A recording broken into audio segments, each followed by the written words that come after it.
And you mentioned the journey that we're on, the journey to betterment. I've often thought about this, this pursuit that everyone is on. I think me and you are on also. I want to be the best. I want to be a master at what I'm doing. I want to be, very there. And I think it's always, every time I move forward in it, it goes further and I'm always chasing.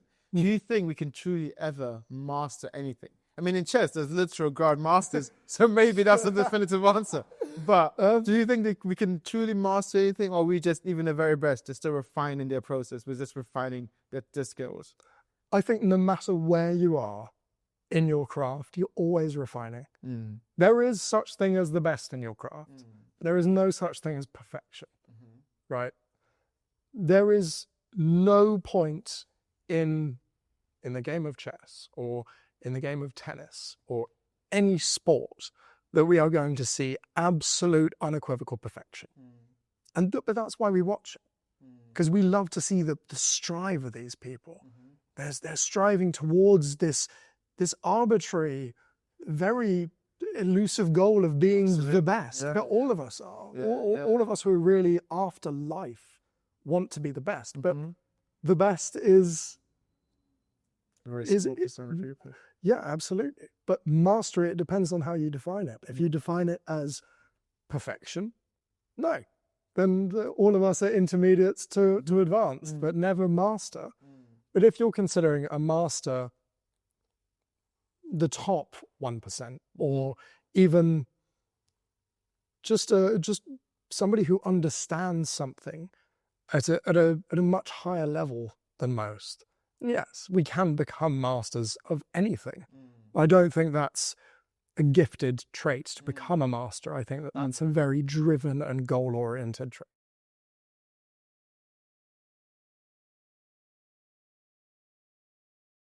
3, 2, 1. Hello.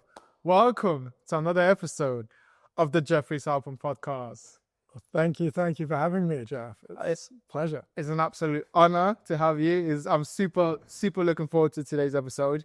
It's the chess episode. I've been meaning to have the chess episode for so long. We're here over the board. I'm very excited to see what we get up to today. Fascinating. Okay, cool. Let's start there. Where are we? Give a little bit background about where we are, how we met, who you want to introduce yourself. Perfect. Let's sure. start there. So we'll start off. Currently, we're at the UK Chess Academy, which is the first and only UK or chess-only venue in the UK. And I've been recently inducted into their team, thanks to Mr. Sambaya, who is an incredible man, the highest level of trainer that you can be in the chess community. And it's a pleasure to be able to work with him, and pleasure to be able to use his venue today for your podcast. Oh, thank you. Again, thank you to both of you for allowing me to be here. This is an amazing place, and it's good to have a chessboard in front of us too for a chess episode. I think it gives it the right kind of environment and the right kind of scenery. Absolutely. But you talked a bit about where we are. Talk to me about who you are. Also, what is get a little bit of introduction of your relationship to chess? How did you find it? What has it really awakened in you, and what do you think this journey has been so far? Sure, absolutely. Well, I first started playing chess when I was about 8 or 9. I only played for a month or two, and then I moved countries at the time.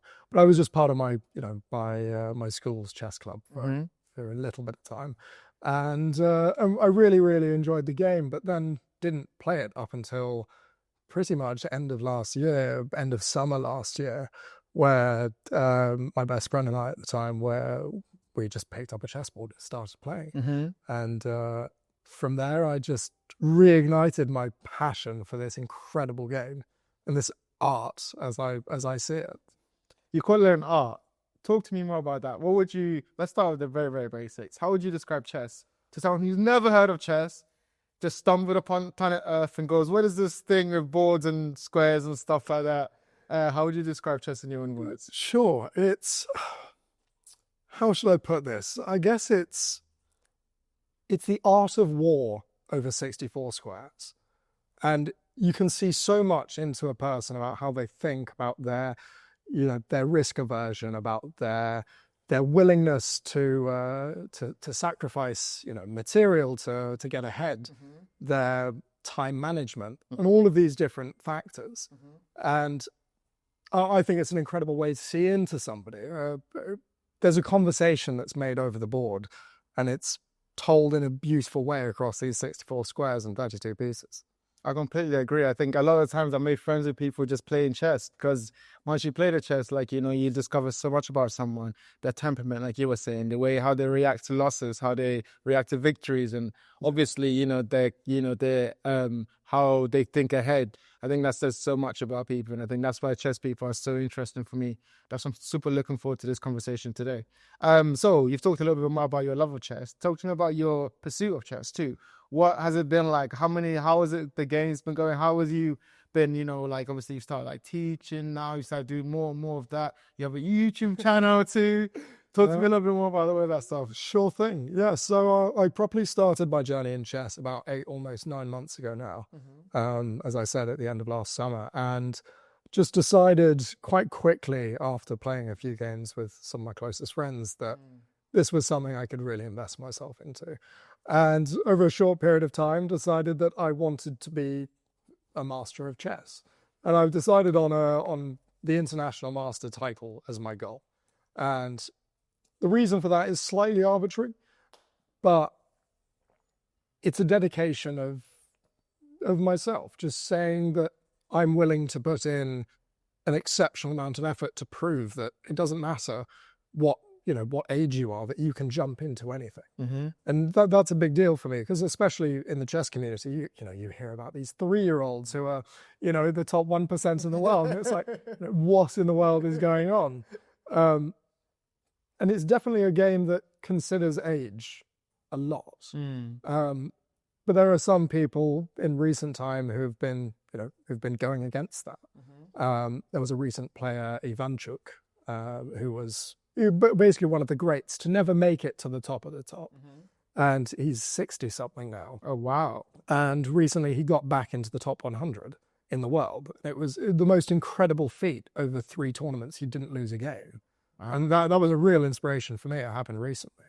And basically my goal is to show that it doesn't matter. You can do simply anything, as cliche and as worked out as that might be. You can do anything. Yeah, as long as you put the dedication and time and the effort into it, right?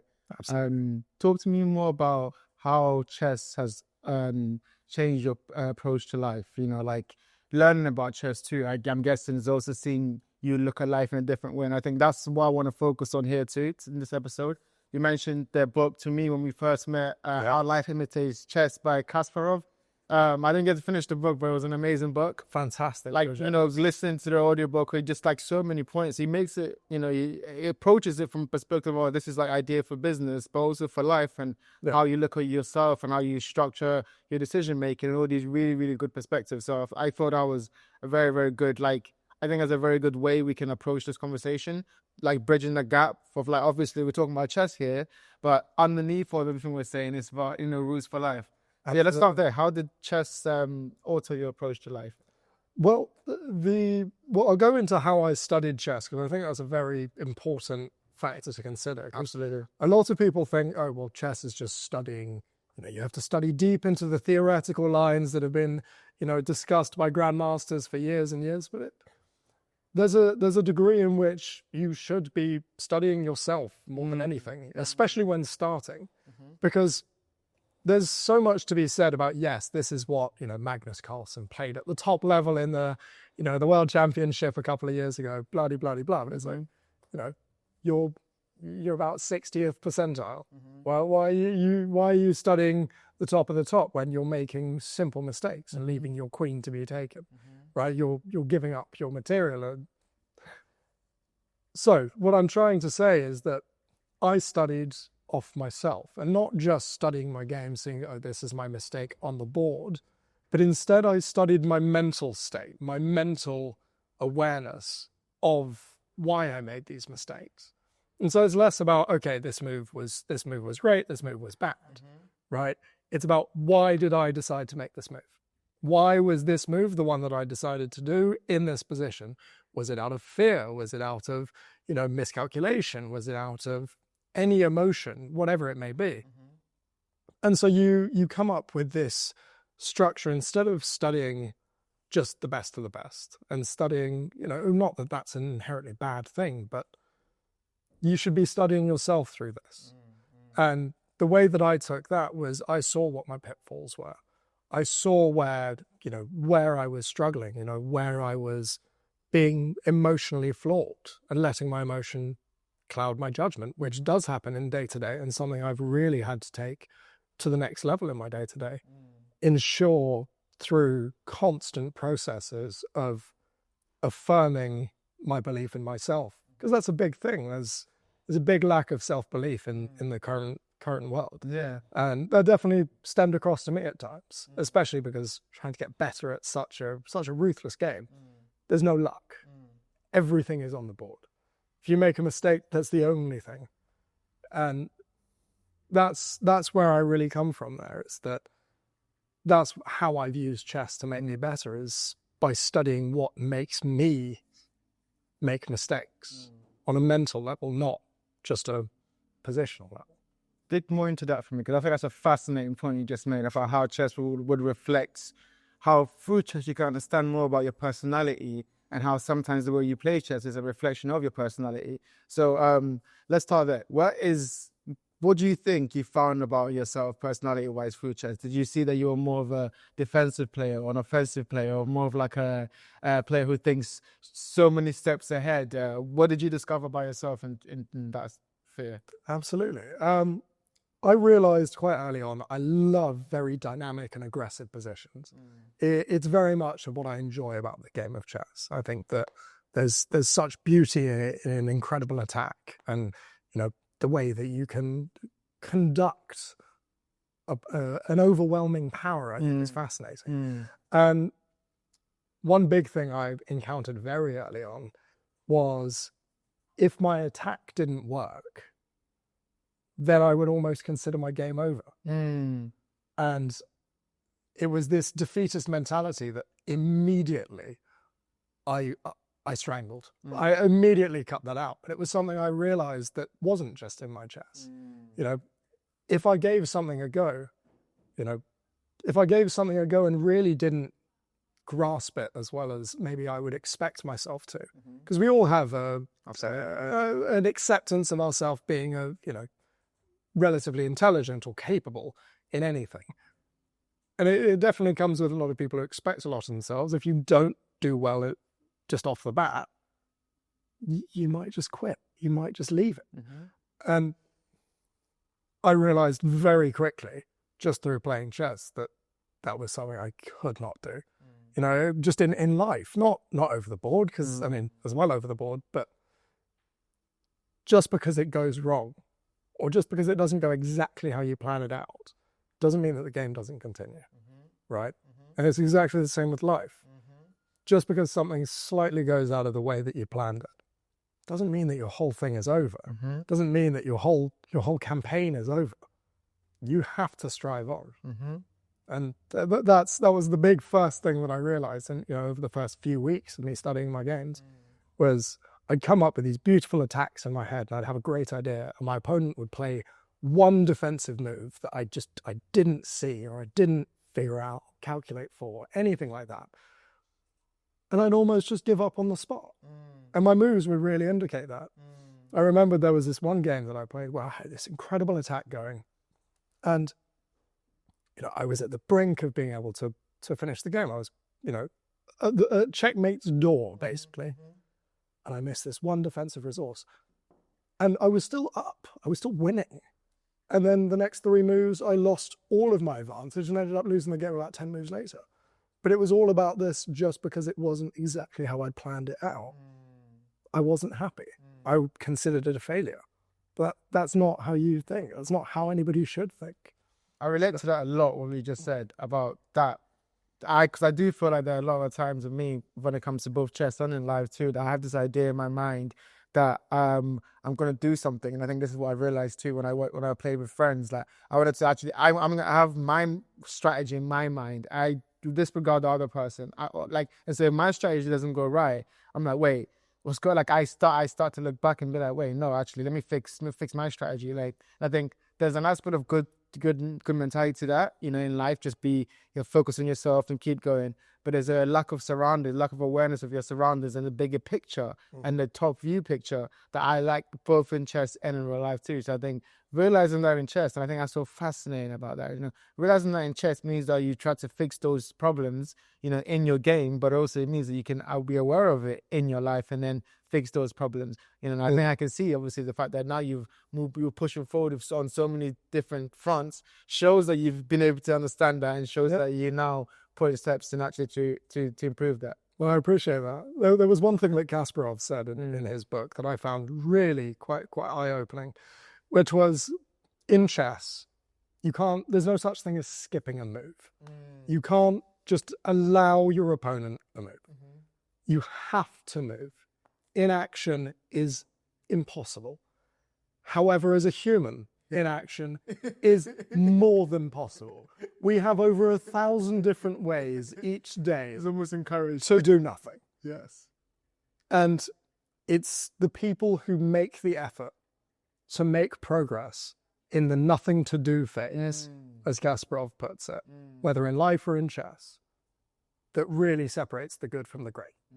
And when I read that for the first time, it really struck me. And I went quite introspective and thought, what am I doing with my nothing to do phase? Am I sitting on my phone scrolling on Instagram, TikTok, YouTube, or am I trying to make something of myself? I one shot at this. And that's where it really stemmed from. After I read that book, I was in a world of shock, because I love philosophy, but that really was a great link for me to just burst into action, basically. And that's where all of my recent successes, I guess you could say, have come, is off the back of the idea that inaction is so easy. Be the person who makes effort to improve their position. Absolutely. I completely agree with that. Okay, so we've talked a lot about the overview of chess. Now I want to go into, we have a board in front of us, we've not even touched it. So let's do that. We start with me with explaining some of the rules and definitions for me quickly, because a lot of people will be watching chess and will hear all these terms, opening, middle game, end game. And I think they don't know what that means. They just know, they kind of can guess. But what does opening mean? What does middle game mean? What does end game mean? Sure. So the opening, the middle game, and the end game, it's almost an arbitrary term for each stage of the game. There's no official understanding or definition of what each part of the game means. Of course, the opening is when you start the game, right? You have basically, you are conducting how you want your part of the battlefield to look, how you wish your game to develop. So, do I want my bishop out? Do I want to be able to try to control a lot of space with my bishop and with my knights? Am I fighting for the center? Or instead, am I going to go for a bit more of a closed structure where I end up a bit more passive, a bit more defensive, and then try to attack later on, open up the battlefront on a different side of the board? And so it's all relative to what your style is.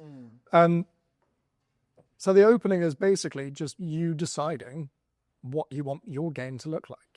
And as white, of course, you have that driving factor. You have the first move, and you get to decide with your first move. You have the most definitive stance on what the game looks like, which is why typically white would play one of the two central pawns, take up the center for themselves and say, this is how the game is going to be played.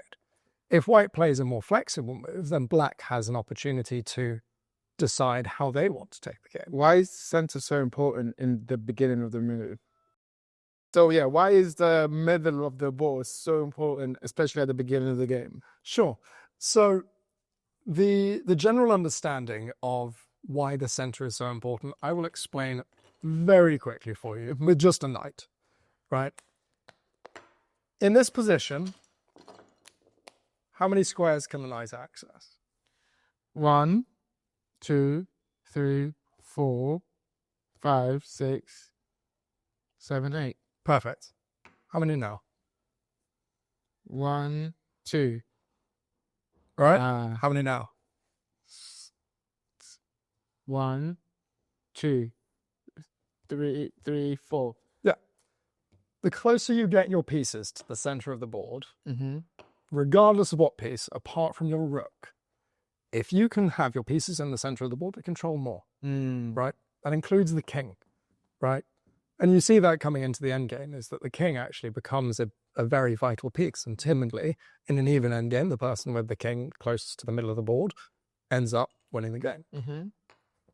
The idea of controlling the center is based around the amount that you can control, right? So if I'm able to basically place my pieces in the center protected and unable to be pushed away, then I'm going to end up with a lot more control over the board, right? And so that's why typically, right, if you give white a second move after playing the king's pawn, what's white's second move? Another one? Exactly, right? And so the idea is that you stopped your opponent from accessing now 4 key central squares. So there's no way I can now get a knight to any of here, a bishop to any of these squares, and it becomes extremely difficult to play an active game. And so the center is very important. We had a development over the last 130 years now of hypermodern chess, which I made a video on, which I found really interesting to read into. But in hypermodern chess, it's the idea that, well, the center doesn't matter. I don't need to take the center with my pawns. I can control it as well with my pieces and actually invite white to overextend, right? Fascinating. And it's a very interesting concept that if you invite your opponent to overextend and then you punish back, is the center as important to take with your pawns? It's a very big development in the chess world over the last 100 or so years. Break down, sorry to interrupt, I'm fascinated by this. Break down some of your openings that I know you speak about a lot about that on your channel. Some of your favorite openings, why they're important, what you can do to, tackle those. What's some of your most impactful openings and why? Sure. So when I first started playing, I was playing the king's pawn, and I would play into what's called the Italian game, which is the most just quintessentially sound opening for white, right? You develop 2 pieces off the bat and you're already ready to castle your king. Very simple, very easy, and you have a very easy attacking plan where you are targeting this weak pawn, and then you can play what's called a fried liver attack. It's by bringing your knight out here, double attacking this pawn. It's not a comfortable position for black to be in this. And so if black tries to, for example, kick away our knight, then we take it on here and we are winning material. And even the main line is very difficult for black to play, because black actually has to sacrifice a pawn, and then after this very interesting string, who looks better? It's awkward. Yeah. It's a very awkward position. And so that was the first thing that I learned, basically, when I came back to chess, was playing the Italian game of the fried liver. And it's a very attacking, very aggressive opening, but you can also play it very slowly and more positionally as well. And that's the beauty behind it. After a while, I switched to a very positional opening in the English, which basically the idea is you end up with this very nice structure, more or less like that. It's very sound, very slow, progressive, and positional. And that was very not my style. I wanted to try something interesting. And my now coach, Mr. Sambayar, the CEO of the UK Chess Academy, he's had me develop my repertoire a bit differently now. And so now I'm playing an even more aggressive version of the Italian game. It's called the Scotch Gambit, which after the traditional opening moves, we open up the center immediately. And after black takes, most people would take back. This is the Scotch Gambit. And so we open up the game immediately, have already a lead in development. And if black tries to defend the pawn, we offer up another one. And if they take, of course, you can just develop with your knight. But the more fun line, and what I'm playing at the moment, is a really fun take in here. And you're about to see, after the king takes, he now can't castle. Yeah, because he moves the king now. and you slide your queen up, No way. forking the king and the bishop. Yes. If he slides back, you take with check, right? And you're very happy, right? If he slides back to his home square, you play this intermediate check, creating more weaknesses in the position, and then you take. Ah, And now whose position do you like? mine. Although the material is arguably, Yeah. well, white is down a pawn, Yeah. right? But this pawn is very easy for us to capture. Yeah. And the position is incredible, but it's a really sharp opening line that I really enjoyed playing, and I have very good win rates with it at the moment. Only playing it for the last maybe less than a week now, but over a 70% win rate on the opening is really comfortable. But there's so much. And then, so after the opening, is there, obviously now you're moving, you mentioned before how mid-game is not really a definitive place, but it's kind of more fluid. What is the goal for the mid-game? What are you trying to do? Is it obviously to capture the most pieces? Is it put yourself in the best position? How do you move from opening to mid-game, from mid-game to end-game? Well, the middle game will be depending on your style. If you're a more positional player, you're going to be playing very slow, just developing your position, making sure that you're in the best position to strike. Your more aggressive tactical player might try to create some tricks and traps. At the end of the day, the middle game is to make a beneficial end game, right? If you can be up a pawn or up a piece in the end game, more than likely you will be able to win, with a few exceptions. But just as a general rule of thumb, your middle game is the route to the end game. It's a long road. It's not always straight. Sometimes you might blunder in the opening, but then you might take it back in the middle game, and then you might draw in the end game, and it might be a crazy game, or you can have a really smooth, just commanding win. But the middle game is your way to press either aggressively or positionally, all depending on what type of person you are, how your aversion to risk is, all of those fun things. So let's talk about your game then. If you were playing your game, which you've said is dynamic and somewhat aggressive, in the middle game, what is your goal in the middle game if you are that kind of player? I'm trying to open up the position. I'm trying to make my pieces as active and as powerful as possible, and basically create small weaknesses in my opponent's position to be able to attack, quite simply. Because a lot of it is about making your opponent make mistakes, right? There's the first world chess champion, Wilhelm Steinitz, came up in around the 1900s. Basically the first idea of his kind, that was that chess begins in equilibrium. White has the slightest advantage from having the first move, but with perfect play, by move 20, it's equaled out, and games, if played perfectly, should end up as a draw every time. Luckily, we're human. We're not going to play perfectly every time. Not every one of us is Carlsen, and even then, he makes mistakes.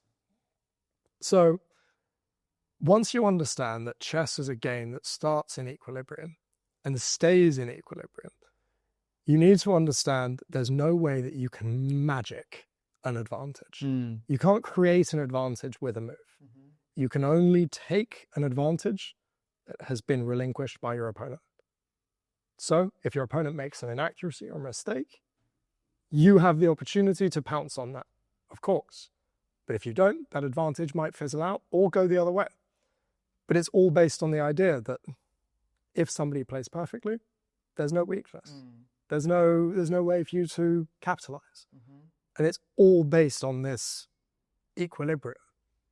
So when I was listening to Kasparov's book, he mentioned so many good points, but one of the points he made was about how during the game you have to maybe adapt to the opponent's way of playing. And how sometimes, he found it difficult because he faced some very, very good grandmasters who would play the game in a way that they knew that he'll be frustrated with, maybe a very slow tempered game. And because he was frustrated, he would get to a stage where he would just try to wrestle it back. But that wrestling back would actually leave him open, and then he lose the game.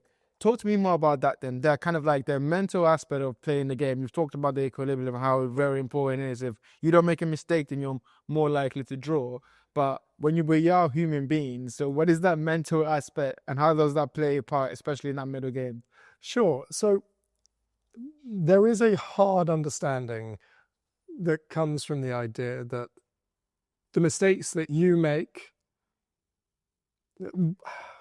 are your downfall and nothing else. You can only lose by your own mistakes. Your opponent can only lose to theirs. Of course, with correct play from the opposing side, but sometimes you just have to be okay with the draw. And it's a very hard piece for many people to accept. Yeah. Because some people are so obsessed with the idea that they have to win. Yes. Right. And I love that. Yeah. I love, of course, I'm a very aggressive, dynamic, tactical player who loves trying to fight for an advantage as much as I can. Earlier today, I played a game that I knew I had an advantage. I was playing very well and I made a slight mistake. And although I had an advantage up until that point, I lost my advantage. And in fact, I was even losing at one point. And I went, okay, I'm going to push. I can't push for a win. I'm going to push for a draw. And when I came out, that draw felt like the best thing I've had in my life. But accepting a draw as almost a winning game, it is a completely different world. And you have to center yourself. Understanding your emotional side of things is so important, because if you keep on trying to beat yourself up over, but there has to be a win, there has to be an advantage, all of this stuff, chances are you just fall into your own mental traps. You fall into making mistakes through your own emotion. You play through frustration, anger, or upset, whatever it may be. And as we know, you can't do that, because this game it's a lie detector. There's no lies on a chessboard. If it's a paper tiger, so you're going to get burnt. If your attack is all smoke and mirrors, people can see through that. So it's about balancing that. Absolutely. And I think what I wanted to also talk about now is, you've said so many good points too. But for new beginners, what are some of the key principles? We've talked about the opening, we've talked in the middle. Now let's talk about the end game. What are some of the key things that you want people to keep in mind when it comes to the end game? That's very important, especially for new beginners to learn this, or even talk about some of the mistakes new beginners end up making. I know for myself, I'm very eager. When I see an opportunity to make a checkmate or a check, I'm going straight in. I don't care what it is. I just like I like the sound of check. It just sounds good to me. It's so satisfying. It sounds like I'm making progress, but sometimes, most of the time, it's a bad idea. So talk to me about that also. Sure. So in the end game, one of the biggest pieces that people overlook is your king. Your king during the opening, as we understand, you want to get into safety as quickly as possible, right? So if you get your king to safety early, we're taught quite happily that you should be safe and content with your position. As long as you're not castling into an extreme attack in this position, white has a very comfortable tide. Their king is safe, their pieces are developed. In the end game, we take away all these people. We take all of these pieces away, and we just have the kings. The main factor that is going to distinguish the game is the king.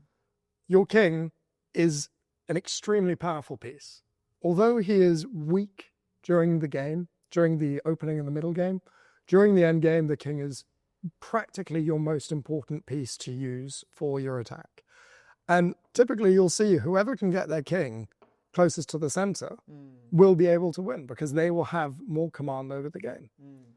And that's something that beginners don't think about often, is in this position, a lot of beginners will just throw pawns. Instead, use what you have. Your king is not just a weakness. Your king is a fully powerful piece. Yes, you have to be careful. You have to be aware of checks, checkmates, and all these other things. But if you can learn how to use your king, you will see yourself winning so many more endgames than people of your level, especially at beginner. How do you use your king then? Because there is, like you said, double-edged sword about if you expose your king, you might get checkmated, and that's what the opponent is looking for. So how would you, obviously you said move to the middle. Well, how else would you make sure that you use your king in the correct way? Using your king is all dependent on how many pieces are on the board, right? If there's still queens and rooks, the heavy pieces as we call them, if there's still queens and rooks on the board, you're back here and your rook is next to it. You're trying to stay safe. Yeah. But in a position where there's very little on the board, right? If there's no sufficient material to be able to checkmate you, in a, for example, if there's no rooks or there's no queens, let's say white has a knight and black has a bishop. In this position, your king is going to be a vital piece. Whoever can use this to control more of the board, more of the important parts of the board, being the center, but also, let's say black has pawns over here. Do you think it's smart for white's king to be hiding in safety, or instead be over here trying to stop this attack? Absolutely. Right? Trying to stop the promotion. Absolutely. It's very important. So use your king in the endgame. That is crucial. Absolutely. I think that's so fascinating too. What are some of the others, not just in the endgame, what were some of the other mistakes that you've seen beginners make very early on? There's some of the mistakes that you even made early on that you had to kind of mentally get over. Sure. I think most beginners suffer from this idea of one move threats. You always need to consider your opponent's move. And if you don't consider your opponent's move, then are you actually playing the game? Realistically, if you just want to throw pieces on a board, play a bot online, right? Lose to a bot online or win against a really low rated bot. But if you're actually trying to play a game of chess against somebody, you always need to consider what they're going to do. So if I make, let's say I make a threat to you, right? Let's just bring out the pieces. If I make a threat to you, white needs to think, what can black do? Yes. If white is thinking that they can just get 2-3 moves, then that's not going to happen. You always need to consider what your opponent is going to do. And if in a position you can make a threat that has no good response, then incredible. But you always need to think about the response. And how many moves you mentioned thinking ahead? These are some of the questions that, everyone always asks people. I'm sure Casper and Magnus Carlsen have read many times. How many moves should you typically think ahead when you're playing a game, especially if you're playing against a human being?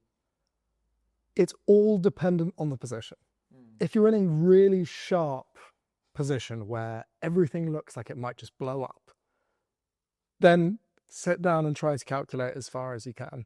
But you also need to remember that the further you calculate, the more likely you are to have made a mistake during the calculation. Of course, yes. Right? Yes. It's a very simple concept, but it's something that people really overlook. And one of my close friends, he will sit down, he'll calculate a lie. He'll go, oh, no, but I see something. And he'll calculate 6, 7, 8 moves into the future. And then by move 2, I've already completely thrown his calculation out the window. Yeah, of course. And it was because he didn't consider all of the available ideas for me. He was thinking, well, this plays into what I want. This is of course what I want. If that were the case, then white would checkmate in 3. Right. That's just how it is. But being able to calculate well, I would say it's more important to calculate correctly or as accurately as possible for 2 moves than get a rough calculation for 6. I'd always focus on the accuracy instead of the volume. Because if you get it wrong, then you're in unfamiliar territory and you might have made an extremely unsound set of moves thinking that your attack worked. Sounded good in your head. Exactly. Yeah. It sounded good in your head. Again, paper tigers get burned. 100%. So 100%. Okay. Also, I always wanted to know, what is the balance between studying theory and studying games? So obviously, as a chess player, there's loads of books about chess. There's loads of books about theories of chess. It's evolved so much. You probably think the person you're going to play with understands those rules and those theories too. So how do you balance like studying that and also watching tournaments and watching some of the great players play? For me, mostly, I really love studying opening theory. But again, there's a level that opening theory isn't going to help me all the time. And if I, let's say I go and study this 18-move line in the French defense, and my opponent plays the Sicilian, my preparation is almost null and void. Yeah. Although it might be helpful for the French, now that I'm in completely unfamiliar territory or less familiar territory, then the only thing I have to go by is my intuitive feel for the game. And so I think for most people, it's a lot more important to understand, to get your general understanding before diving deep into theory. Study games. Look at, not even just games of grandmasters, but go lower down the ladder. See what people of all levels are playing. See how you can improve on other people's games. See without an engine, and that's a very important part. The current world chess champion, Gukesh Dommaraju. I'm going to butcher that 4 times, but either way. So Gukesh, he's incredible. He's an 18-year-old world champion. The youngest world champion of history, which is phenomenal, right? And his coming into the world championship was impeccable. And he had an incredible time, an incredible tournament. He did not use an engine up until he was 17 in his study. And he's the world champion at 18. So if you're looking to get better at chess, the engine isn't always the way. The engine is very, very scarcely the way. Instead, you should be evaluating everything yourself, right? So studying these games is crucial, but don't just pull up Stockfish. Don't just pull up an engine and go, oh, but of course this works because of 16 lines of Stockfish. We aren't of the level. We aren't of that level because we aren't a 3800 rated computer. It's incredible how many people try to say, oh, but in this position I was better because Stockfish said so. Okay, and what did you play? How did you lose? Exactly the point, which is what matters in the end, right? Yeah, like many things that come across badly on the engine are very often some of the hardest positions to play.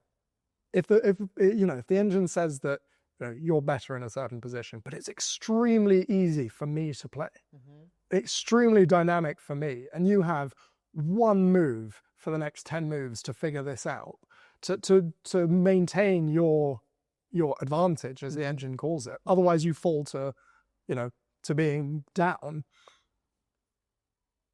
I'm going to win 99 times out of 100 because you're not a chess engine.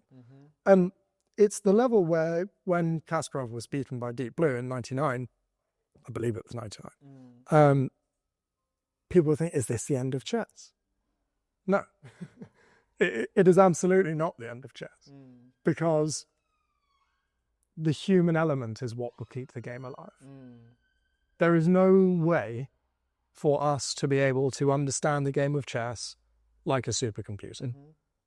And that's what makes it so beautiful. I love that. I love that. And I think that's so true. And I think that's actually sparked the thought in my mind too. It's like, can chess be beautiful? You've mentioned that, of course, you believe that.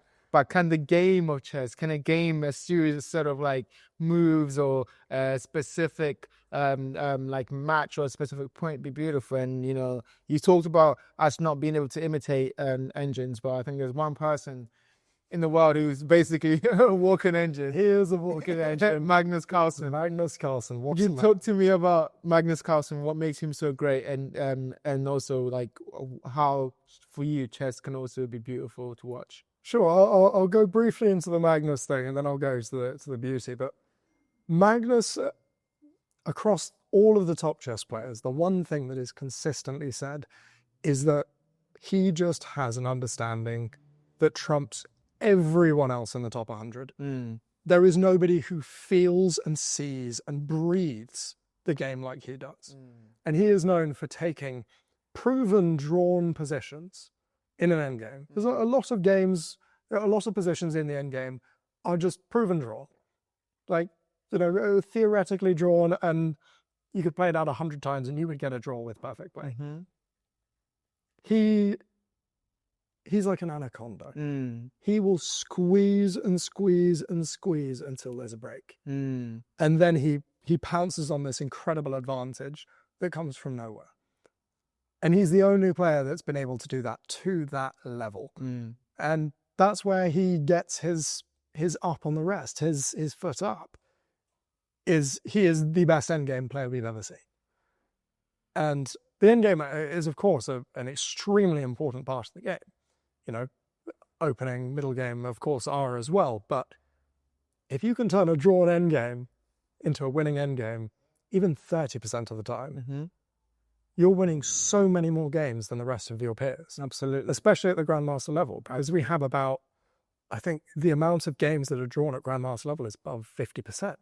Because both of them are just so good, they're not going to make a mistake. Absolutely. There's also this fear of losing rating and getting lower in the ladder and all of this, but that's a completely different story of why Grandmasters draw so much. Yeah. But if you can be as deep in the understanding of chess as he is, then absolutely you're going to be the best. Do you think he's the greatest chess player of all time? I think he's the best talent that we've seen. I think as per the world of chess and a game of chess, Kasparov is my favorite, and he will always be my favorite. I think he is unreal, beyond belief. Of course, you have some incredible honorable mentions where you have, who's the best attacking player being Mikhail Tal, who was, he was known for his brilliant sacrifices and his just incredibly beautiful play, which I'll touch into in a second. And he almost revitalized what we called the Romantic era of chess. Romantic era of chess was played about between 16 and 1800 mostly, is what it's considered from my understanding. And it was in games of basically all of the games that you would see would be extremely unsound gambit lines that would be hyper aggressive, hyper attacking, and brilliant sacrifices everywhere, just throwing pieces, whatever it may be, but a very romantic, a very beautiful, a very flourishing game. And that's where chess gets its beauty, is the Romantic era was when, had no engines, had no computers. It was all, also our understanding of theory was so limited. And so people would come up with incredible attacking ideas. And there was Paul Morphy, who was the guy of the Romantic era of chess. He was the face of the Romantic era of chess. And he was this very young American player during the 1800s. And he was leagues better than anybody who he played with. More than Magnus Carlsen is better than the world's number two, about 5 times over probably. But at the time, he got bored of playing chess, moved to Europe to play chess, beat everyone in Europe, went back and turned 18. Oh, wow. Yeah. He was that good. He was that good. 17, he moved across, did everything from what I remember, beat everyone, all of the best European chess players. Went back to the States, got a law degree, and then unfortunately had a bad run-in with chess later in his life where he actually got relatively mediocre, or the rest of the game stepped up with him, as it were. But if I would recommend anybody look at any game of chess to understand how a game can be beautiful, I would recommend the opera game. The opera game was played by Paul Morphy in an opera house against 2 people, against a duke and somebody else who I can't remember. And it was the most beautiful romantic game where he sacrifices his queen and all of this stuff and gets this brilliant checkmate just with 2 pieces. And it's absolutely incredible. But to watch something like that, you feel the art that comes behind it, especially because there's no theory at this point. There's no real deep, strong theory of chess. And you just understand, like, wow, this guy, he was alone in his brain and he figured this out. Yeah. It's fascinating to me. Beautiful. I think that's so true. I think that's an amazing point you make about the fact that chess can be beautiful. And I think when you have that intuitive understanding of it, it's super clear. Okay, now I want to make a shift towards, we've talked about chess, the baseline of chess, give us people some amazing tips and principles and guides. I want to now like switch to see how we can link it to life lessons. I think when we speak a lot of the times, that's the definitive kind of like similarities that I see. You know, you'd be talking about chess, and my mind would be racing about all these things that apply to life. So in the book, How Life Imitates Chess, Kasparov says something, and I want to quote him. So I'll get a quote. He goes, "Strategy is a roadmap, and tactics are the steps you take on that journey." I think he was comparing, obviously, when you're playing chess, obviously having an overall strategy of where you want to go, and the tactics, the moves that you make within that, you know. And so not to lose sight of that strategy is important, because sometimes you don't have the moves and the tactics sphere, you know, but you always keep on the strategy. And the question I had when I saw that was, how do you make a kind of a guideline, or how do you move with your strategy when you don't have enough information? So how do you, you know, like taking it from chess but bringing it also to life? How would you, you know, or kind of suggest to people to continue to follow that strategy even when their tactics don't have the information that they need? We do the best we can.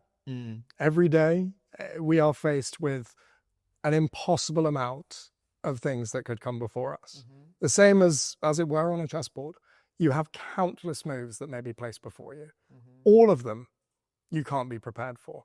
You might have a general idea of what you want to come by in a day or in a game or in a month or in life. But when something goes differently, when your strategy proves different, or when your strategy is played against and you have to change it, sometimes you just have to do what you can, and you have to understand that you're not going to know everything. And if we knew everything, we'd be bored. Simply. That's true. If we knew everything in chess, we'd be bored. If we knew everything in life, we'd be bored, right? You wouldn't go try anything new. You wouldn't believe in anything new. You wouldn't experience anything new. There'd be no point to do anything, because you already know how it's going to end up. Absolutely. So I guess when you're faced with doing things that you're not fully informed about, there's no reason not to do it. Even though you might not have every single piece of information that you feel that you need or deserve or whatever it may be, that still shouldn't take you from doing. When you are on that journey, right, there's so many decisions and so many choices that you have to make, you know, like for me, it was like figuring out when to take the initiative, when to understand that you have to take a risk, because life, you know, sometimes, you know, that risk comes off, you know, like, you know, was it take the risk or lose the chance, you know? So what do you think? And, you know, obviously in a game of chess, there's a move where you try and make that risk, maybe sacrifice your queen, maybe sacrifice a piece, you know, but you don't know. You don't know if that's going to come out and in the end be beneficial. What would you give? What advice would you give people? And also, like, you know, and also in life, also like how when to know to take that initiative and make that risk. And it's risk necessary. It's making a risk necessary to actually win something. If you want to win at anything, risk is implied. Risk is crucial to anybody's path towards success, towards winning, towards any sort of development. Because if you're not risking anything, if you're not putting anything up, if you're not putting up your time, if you're not putting up your energy, if you're not putting up your self-worth even, is whatever you're looking at the end of that tunnel, without having to look at putting anything up, is it worth anything to you? Because if you're not willing to put in time, energy, self-worth, any of these things towards a goal, then is that goal that important? And that's a big thing, right? When it comes to taking the initiative, it's scary. It's always going to be scary. You know, nobody is ever going to feel 110% in control of their biggest dreams, or, you know, it's a scary endeavor. It's life. But when you're faced with these, I'll go back to the whole thing about action versus inaction, about the fact that you can't skip a move in chess, but you can in life. If you end up skipping moves in life your whole time, you're not going to succeed, because you're not taking risks. You're not jumping on it. And equally, if you jump on everything in your way, maybe just willy-nilly, you're probably going to get hurt. You're probably going to burn yourself. You're going to waste your time, energy, resources, all of this. It's about understanding what you want most. And self-awareness is the key to everything. But self-awareness without action is nothing. That's really well put. I completely agree with you. I think especially in this age that we live in, right? There's so much, like you were saying, distraction. There's so much reasons for you not to actually make that risk or take that chance. You know, a lot of people are kind of overcome with this level of apathy towards everything. It's, I don't care, the blasé attitude. Yeah. But when we talked about it before, how important obsession is, because obsession is super important when you want to go at anything, because obsession for me implies the risk already, because you know I'm picking this one thing over everything else in my life. I don't care about anything else, that I prioritize this. And that just in your mind, I think once you do that, the world kind of morphs around for you.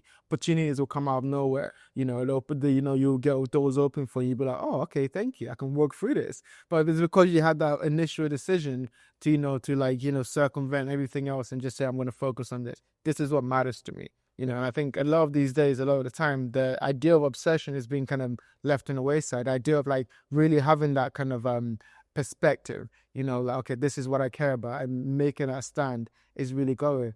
I think even on that journey too, you know, what I often wonder too is like, when to lead with intuition and when to lead with, you know, like perspective, you know, like, what is that like for you? How do you know when you lead with intuition? You know, like in a chess game, you remember you're playing, it's like, oh, I feel like this might be the best move, but I don't really have the perspective for it. Well, how do you balance that in your own mind? The best quote that I've come across relative to intuition in chess, I think does travel across all realms of life. And it says to trust your intuition, but verify it.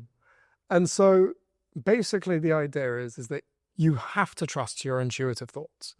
However, you cannot just go off sole intuition, because your intuition could be entirely wrong.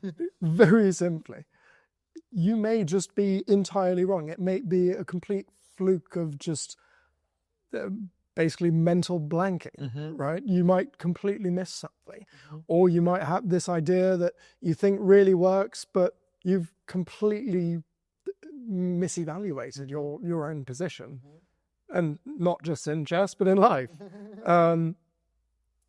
And so, of course, everybody should trust their intuition, but learning to trust your intuition after verifying it through your calculative abilities and through your observational abilities, basically seeing, if I do X, is the result of Y better or equal to X, right? And if you come up with the evaluation that you're at least even at the end of this string of moves, at the end of this endeavor of life, do it, right? If you're driving from the inside out, just screaming that you want to do it intuitively, and you don't see a reason that puts you in the dirt, do it. Absolutely do it. But you need to learn to not just trust your intuition, but verify it, calculate, understand, and observe. I completely agree. And it makes me also think, not even as I think another perspective, another way to look at it also makes me think of this quote that Kasparov said when he talked about preparation. You know, he said, preparation is important, intuition is important, but also remember, if you prepare too much, that's a form of fear. Procrastination is a form of fear. So I think some people, especially now, again, I keep coming back to that because it's something I see in our kind of society currently, is that people will procrastinate. We can know, like, oh, I'm preparing, I'm getting ready to do this thing, I'm getting ready to do it, and it's like when you're playing chess and you just spend 10 minutes thinking, you know, I heard Magnus Carlsen, he was talking about, like, you know, thinking about a move. He says, if I get to 15 minutes and I don't know what to do, I probably have no idea what I'm going to do. You know, it's like there's a level of time that even he sets himself, you know, even his understanding of the game. He goes, if I get to a certain number of time, I don't have a move, then I have no clue. And I'm now going to have to think of something and make something up in my head. Yeah. And I think a lot of times people fall into that trap of like procrastinating, you know. So talk to me about how important is preparation? How important do you think it is to run through these simulations in your head when you're playing chess, but also in life? And how do you know when to jump and when to make that move, when, you know, to turn from like preparation into action? Sure. An old friend of mine, he used to, when I was working in hospitality, he was my manager at one point. And he's a very, very interesting, very intelligent man. And he hit me with a really great line one night when we were underprepared for an event. And he looked at me and he just went, "Lance, preparation prevents piss poor performance." That's a little and it stuck with me ever since. And of course, you should prepare. You know, for anything that you are aware that is upcoming, preparation is almost necessary for being able to succeed. But if you are falling into the habit, because it is habitual, over preparation for procrastination's sake is a habit, right? It's a self-defense mechanism. Because you're stopping yourself from putting yourself out to the world. That's how I see it. If you are stuck in this idea of over-preparation, then it's just because you're afraid that once you do it, that you have no control over the result. The result is final after you have done it. But if you stay in this idea, in the waiting stage, in the preparation phase, it's unrealized returns, right? Or unrealized losses. And it's the same reason, as Kasparov was saying, it's the same reason why you see some stockbrokers go to nothing. Because they'll ride a stock all the way to the bottom until it hits a literal zero. Because before that, as long as they haven't pulled it out, their losses aren't actualized. But it's this complete logical fallacy. Yeah, absolutely. But you haven't made that loss. Yeah. And it's the same thing of, if you're not doing it, if you're just preparing, you're still not doing it. Yes. Right? You can prepare for 60 years. If you don't do it, your preparation meant absolutely nothing. In the same respect.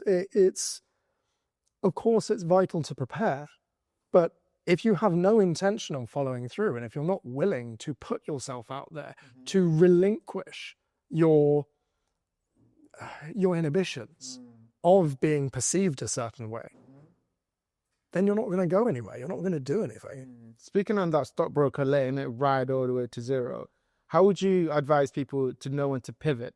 You know, when obviously you were talking about, you prepare for something that isn't what you're truly supposed to be doing, you know, and you're making this thing, and there is an idea that, you know, be obsessed about something, do things until it goes to zero and give everything your all. But not everyone has that life. Not everyone has that kind of like a story. So in the event that what they're doing isn't what they're supposed to be doing, in the event you're playing a move, let's say in chess, and, you know, it's not going to go where you expect of it, how do you know when to pivot and when to be able to move to a better strategy? Well, when it comes to being hit with doing the wrong thing or realizing that you've done the wrong thing, self-awareness is step one. And as I said prior, self-awareness without action is nothing. Self-awareness is extremely important, but one of the worst things that you can do for yourself is be self-aware and use your self-awareness as an excuse of why you're not acting. And I've definitely been part of that school as well, So right. where I will say, oh, I did this because of this, but it's okay because I know that I did that because of that. Which is, again, a complete logical fallacy. Yes. Just because you're aware of the root cause of something, if you know better, you do better, right? And that's universal. If you know better and you're not doing better, the only person that's going to change that is you. And it's a horrible realization, right? To realize that it's you against you.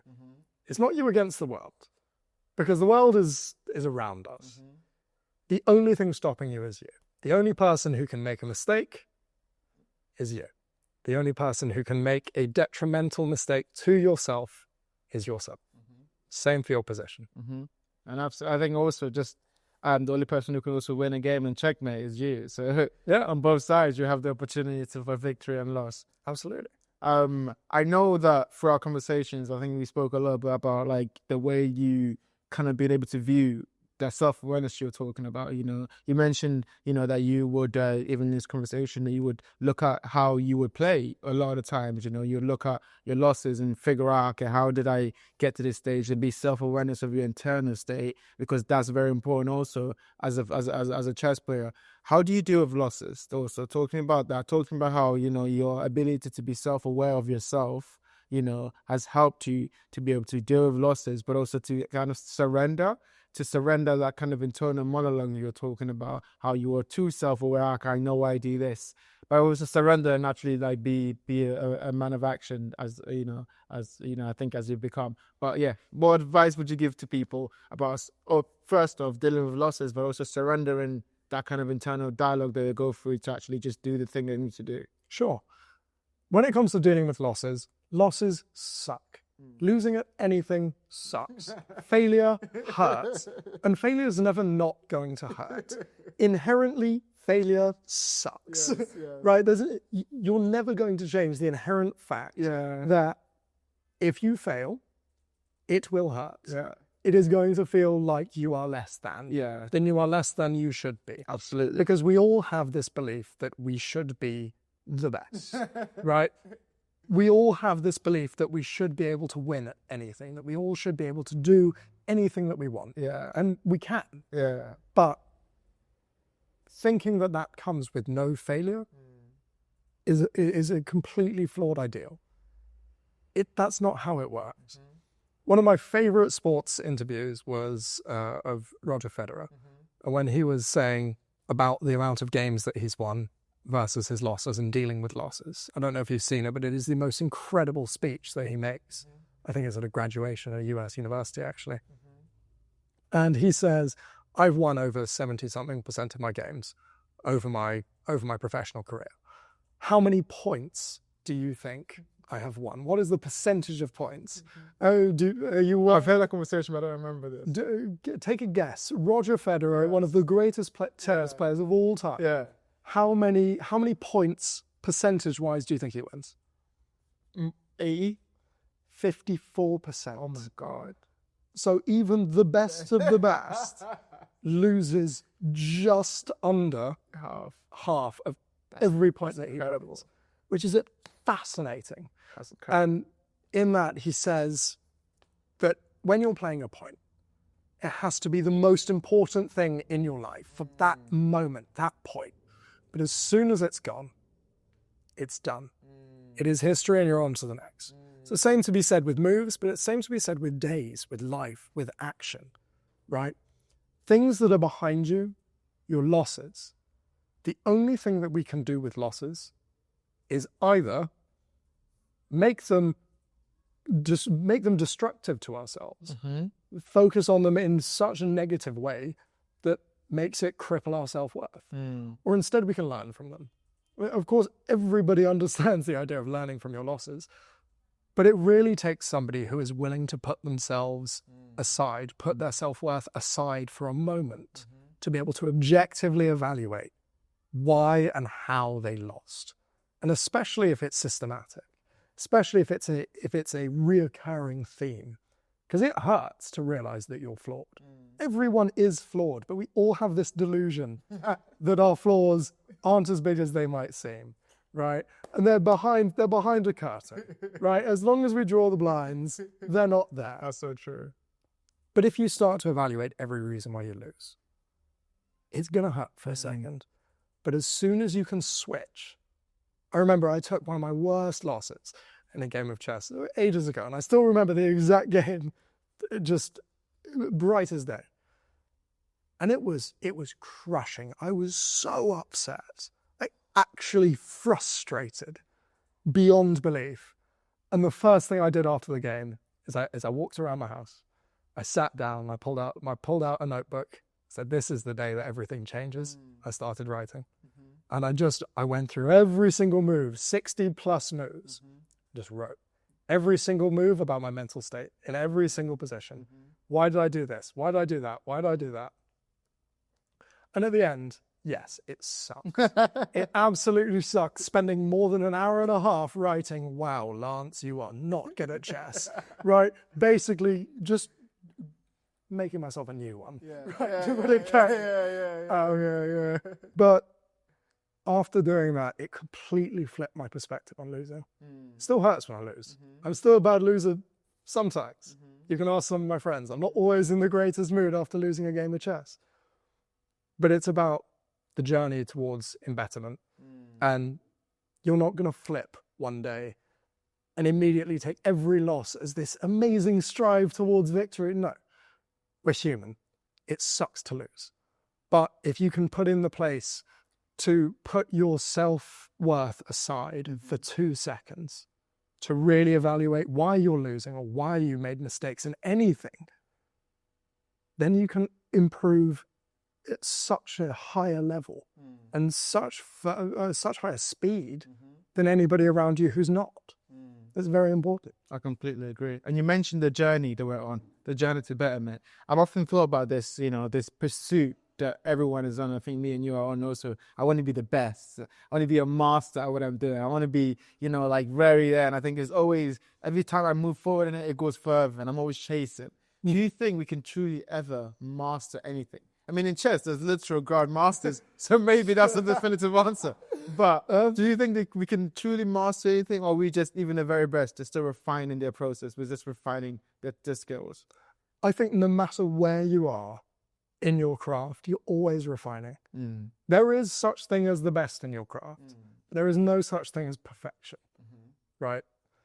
There is no point in the game of chess or in the game of tennis or any sport that we are going to see absolute unequivocal perfection.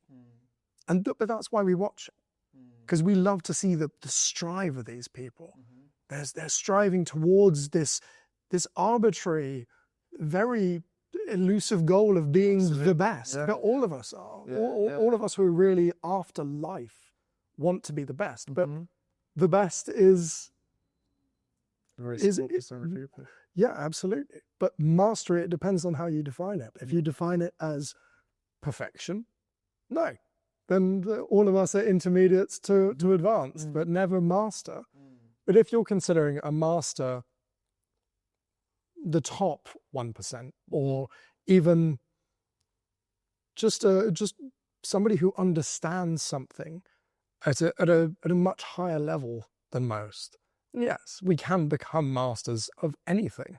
I don't think that's a gifted trait to become a master. I think that's a very driven and goal-oriented trait. That reminds me of a point you mentioned before about the relationship between intelligence and chess. How you can make the point yourself, actually, but I think you mentioned how there is too much of a kind of importance placed on how intelligent someone is and their IQ related to chess. Speak more about that also. What do you mean by that? So when I got back into chess, one of the first things that I was hit with by just anybody who I was speaking to in chess was, oh, you must be smart, or, oh, but that's a smart people game, or something around those ideas. And you come to understand that over the last 50, 60 years, media has been shoved with the idea that chess equals intelligence. I think that there's a fragment of truth in that, but I don't think that aptitude of chess inherently defines your intellectual capacity. I don't think that that's fair to say. Of course, all of the pushing from the media comes, way back when, from before the Cold War and World War II, when, in World War II we had, in the UK actually, the Enigma code, the code breakers. The majority of the code breakers who were hired were chess masters in the UK, which I thought was fascinating. Right, and of course you understand the element of pattern recognition, all of that. I think there's definitely something to be said about chess people, well, high-rated chess people and masters of chess, having this aptitude towards pattern recognition, towards calculation, all these other factors. Absolutely. But I don't think that everybody who is great at chess is inherently a genius. And it's a hard line to walk, because of course there's so many mathematical and calculative elements of chess, but also it's not everything. And there are some chess masters who really present the idea that you can be exceptional at something. And it almost proves you're lacking in all of the other respects of life. Hyper dedication sometimes leads to neglect of other vital pieces of your life. And it's about being able to balance that. Because I would almost consider somebody who is hyper obsessed to the point of neglect for the rest of their life unintelligent, right? Yeah. I mean, whether that be emotionally or, whatever it be. But I think it's a very interesting point to tackle. I completely agree. I think that's the biggest focus for me in my life too. As more I interview people who do amazing things, I just begin to see that, they're also very focused on the person they are, not to get too lost with the pursuit. The most dedicated people don't take themselves too seriously at all. They understand the pursuit they're doing is for life. They kind of, they're relaxed about the pursuit. They work very, very hard. They're obsessed with what they do. But outside of that, they're just like a normal person. They treat everyone equally. They treat everyone with kindness and compassion, and they really believe in, I believe that the person you are comes before whatever pursuit that you're going with, because I guess that's what will sustain it. I think that's the most important thing. Okay, I have a question now. I always wanted to ask the chess person too. So obviously, in the game of chess, there's different styles we've talked about before. Yeah. So what would you say, as a metaphor for life, what would you say someone's way of playing chess says about them as a person? Can you even derive that? Is it possible to go from, like this person is this, so this must mean like they look at life this way? And if that's the case, what would you say for yourself? I think it is quite an easy way to see into somebody's personality.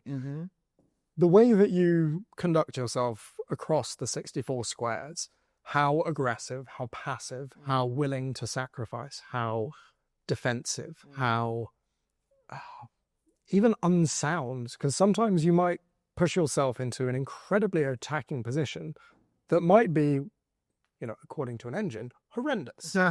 But it might be very difficult to play against. But you are aware of the fact that your position is bad, but your attack is overwhelming. And so you're willing to balance a worse overall position for a short-term attack. And it's a very interesting thing to see from people, right? Especially people who are just getting their footing in chess. Because of course at the start you might be a bit afraid, right? And so a lot of beginners, after faced with the starting move, will end up playing something like this, where they think, oh, but I'm moving, I'm staying safe because my pawn's on the edge of the board. It's not very open to attack. I've got an idea of bringing my rook out and I'm all over in the corner of the board. But that's not how the game works. That's not how you fight for advantage. That's not how you fight for a win. But people who end up wanting to play more passively and positionally, you can work that into your style. But I had a really interesting encounter with a guy who used to play for England when he was a kid. I played him over the board and I got thrashed. I have no fear in saying that. I was destroyed by this man in less than 30 moves in both games, easily. And it was really quite difficult. And he said something really interesting to me. And he said, I wasn't playing the board, I was playing you. I went, what? And he was like, the whole time we were playing, after the first 8 moves or so, when we got into the grips of things, when we were getting into the middle game, as you could consider, I realized you were hyper obsessed with your side of the board. You were hyper obsessed with your position, and I knew that you were afraid. And so I played some of the most unsound chess, and I just pushed. I didn't castle my king, I just pushed. And I saw that you were only looking at your position. You weren't looking for attacking chances. And he ended up being hyper aggressive in both games in relatively unsound manner. But I lost both games because I was afraid and I was trying to play too passive out of my fear that I knew he was better. For people who I don't know their rating, or people who are around my rating or only slightly better, I play entirely differently to people who I consider to be my superior when it comes to chess. And it's all about this fear of basically being faced with somebody who's better. being seen as less than. It all comes back to this, what we hold ourselves with. And it is something to see, across everyone. You see beginners who are playing other beginners will play extremely aggressive because they think they have a chance. But a beginner playing a more advanced person will actually weirdly end up playing a very sound game of chess out of almost fear. But it's this incredible phenomenon. But I think it's a very interesting way to see into somebody's, as I said prior, their aversion to risk. And are they going to be aggressive? Are they going to pounce on ideas? Are they going to hyperfixate? Because that's another thing. You can hyperfixate so easily in a game of chess, right? You can fixate on a corner of the board, on a single piece, whatever it may be. But if you're not considering everything, then you can lose like that. So yeah, I think this has been amazing. So thank you for this. I think No, thank you for coming. It's been a real pleasure. You're 100% right. Okay, so last question. If they had a metaphor for chess, what would you say the meaning of life is? Now we've kind of talked about all of this stuff. Can you weave in your meaning for life, what you think life is about, as a metaphor for chess? As a metaphor for chess, that might be quite difficult, but start with your meaning for life first. Let's just go there. That might be easier. We're here to experience everything that we can. And our avoidance, our inaction in the grand scheme of things will only hurt you. If you want to live, if you want to experience, then you need to be doing, actively doing. Can't skip a move. Sounds very good. That's very good. I completely agree. I think your ability to, and I've seen it happen live, from when I met you to seeing everything you've been doing, you've really been living up to that. And I look forward to seeing your journey. I look forward to watching your games. I look forward to playing you in chess. I think I'm going to get thrashed. I can't wait. I'm going to get thrashed, but I think I'm really going to enjoy that. I think you have an incredible, amazing perspective about chess. And obviously you are here. Say one more time where we are. If people want to come here and learn more, they've heard you, they're actually interested in this game, they're actually interested in learning. Leave us off with where we are, what you guys do here. And you've been so accommodating. So thank you so much. So, thank you, Jeff. Just to wrap up, we're at the UK Chess Academy in Earlsfield.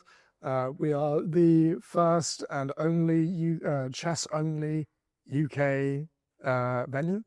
And we do teaching for all levels, of all different ages and aptitudes. And we hold weekly tournaments and events and all of this other stuff. So if you'd like to become a member, please join us in Earlsfield. We also have another venue over in Southall that we do events at every other week. So please come down, join, play a game with me, maybe even Jeff when he comes down. Absolutely.